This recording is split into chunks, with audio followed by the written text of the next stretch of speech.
Hello, আমার সকালে কিন্তু ডিম সেদ্ধ প্রথমেই বসানো হয়ে গেছিল। আর এদিকে চলছে রান্না। ও গেছে বাজারে, আজকে সকাল সকাল উঠেছি বলে, তাই জন্য ভাবলাম ও বাজার থেকে আসার আগেই আমি রান্নাটা কিছুটা এগিয়ে রাখি। তো আলু ভাজা হবে বলে এখানে আলু কেটে নিয়েছে, আর এদিকে ব্রেকফাস্টেরও রেডি করছিলাম। দেখো, ও বাজার থেকে নিয়ে এসছে গোলাপ ফুল আর রজনীগন্ধা। তো আমার না কাঁচা ফুলের সেন্টটা খুব ভালো লাগে, তো মাঝে মধ্যেই নিয়ে আসে। আর এনেছে ধোসা। তো আর কিছু ব্রেকফাস্টের জন্য লাগলো না, আগেই ডিমটা কেটে রেখেছিলাম। তো আজকে ব্রেকফাস্টে এইটাই খাওয়া হবে। আর এদিকে আমার সবকিছু কমপ্লিট গোছানো। এরপর হবে রান্না। এখানে মাছগুলো ভাজা হয়ে গেছে।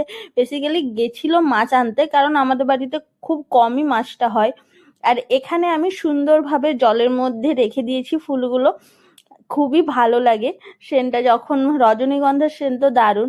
আর এদিকে রান্না হতে হতে আমি আইসক্রিম খাচ্ছি বসে বসে, কারণ জবের থেকে এনেছিলাম, ভাবছি কবে খাবো এই আইসক্রিমটা, আমার খুবই ভালো লাগে এই আইসক্রিমটা।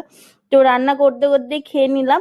আর এদিকে আমার সব রান্নার জোগাড় হয়ে গেছে, দেখো কালারটা কি সুন্দর এসেছে না। তো চিংড়ি মাছের এই তরকারিটা আমার খুব ভালো লাগে, বড় বড় চিংড়ি হলে তো আর কিছু চাই না। আজকে লাঞ্চে ছিল আলু ভাজা, চিংড়ি মাছের মালাইকারি। আর এটা কিন্তু নারকেল দুধ ছাড়া। আর আছে পাবদা মাছের ঝাল। এটা দিয়েই আজকে আমরা লাঞ্চ করলাম। আর এরপর যাব একটু ছাদে, কারণ জামা কাপড় কাচা আছে, তো মেলে রাখা হয়েছিল। আর দেখো, ছাদে আসলে খুব মনটা ভালো লাগে, কারণ এত সুন্দর দৃশ্য ওপর থেকে দেখা যায়, দারুণ।